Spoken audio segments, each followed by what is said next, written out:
On today's Star Wars Battle Breakdown, we examine the Battle of Kamino from Star Wars The Force Unleashed 2.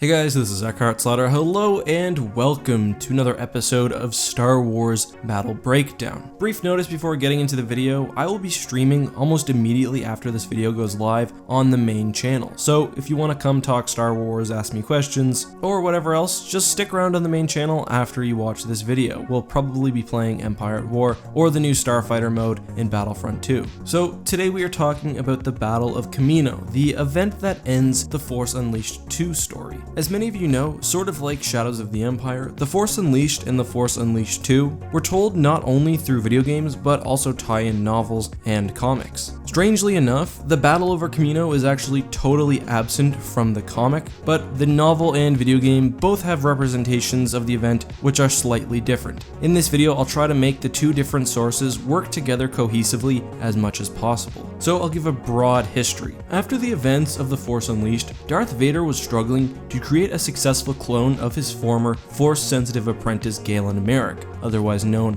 as Starkiller. One of his quote-unquote failed clones, before being eliminated by Vader, manages to escape the Kamino cloning facility. This new Starkiller begins a journey to find his love, Juno Eclipse. Eventually, Captain Eclipse of the Rebellion is captured by Boba Fett and brought to Kamino. Discovering this, Starkiller brings the Rebellion the location and details of Vader's cloning facilities, stating that he'll be going there regardless and that the Rebel fleet might as well join for a full attack. In response, the Young Alliance summons their entire fleet for what they hope will be a surprise, overwhelming assault on the planet. However, as the ships exit hyperspace, the Empire, who had been obviously luring Starkiller, are waiting. The clone, as well as General Rom Koda, are aboard the Salvation, a Nebula B frigate which by this point is in pretty rough shape. It's down on fighters, it has very limited targeting capabilities, and its hyperdrive has been damaged and is somewhat slower than the rest of the fleet. The Salvation thus arrives somewhat later than the main task force. Upon exiting hyperspace, Starkiller counts, and I quote, about a dozen Rebel starships facing off against no less than 5 Imperial Star Destroyers. Now, we don't see this many ships in the Force Unleashed video game, and one of the Star Destroyers is perhaps the Gladiator cruiser that we see, but the Rebel fleet is nonetheless absolutely overwhelmed. Salvation tries to clear a path towards the planet, with Starkiller manning the guns and eliminating as many starfighters as possible. Speaking of, both sides have launched their own starfighters, with Wedge Antilles among the many Rebel pilots seeing action against the Empire. Along with starfighters, the Empire has also sent out boarding parties. Aboard the Salvation, Starkiller is able to successfully repel the boarders and also uses the Force to superpower a turbo laser, which he uses to destroy a Star Destroyer. Nonetheless, at this time, I don't think the Rebels have any large cruisers of their own, and the fleet is barely standing up to the combined Imperial firepower. What's more, Kamino is protected by a planetary shield, making a ground assault impossible. Despite these factors, the Alliance is not willing to retreat. This is their first major battle. A retreat would be both a military failure and a serious morale killer. Starkiller is also, of course, unwilling to abandon Juno. Thankfully, he comes up with a plan. Ram Koda and all other Rebels on the Salvation are ordered to abandon ship. Starkiller's plan is to force the Nebulon B through the planetary shield, then crash it into the planet-side shield generators. As he repositions the vessel, Rebel starfighters move in to provide screening cover. And as the Salvation actually heads towards the planetary shield itself, the capital ships of the Rebel fleet move in between him and the Empire. One Star Destroyer, recognizing his plan, attempts to ram the Nebulon B, but fails. The Salvation is somehow able to slip through the planetary shield, taking extreme damage, but still maintaining enough structural stability to crash into the shield generator. The Rebels send in a strike force and, on the ground, are able to defeat the garrisoned Imperial troops. Starkiller disables much of the cloning facility and defeats Vader in one-on-one combat. The Sith Lord is then taken into custody by the Rebellion. In space, the battle rages on. At some point, at least one MC-80 from Admiral Ackbar on Mon Calamari joins the fray and helps turn the battle for the Rebellion. At least 3 Star Destroyers are disabled, presumably the rest of the Empire retreats, with the Rebellion maintaining control of Kamino. However, they have no interest in staying there. They gather the fleet and leave for Dantooine. However, before doing so, they crash crash the remains of 3 Star Destroyers into the planet-spanning ocean, causing a massive tsunami which destroys Tamira City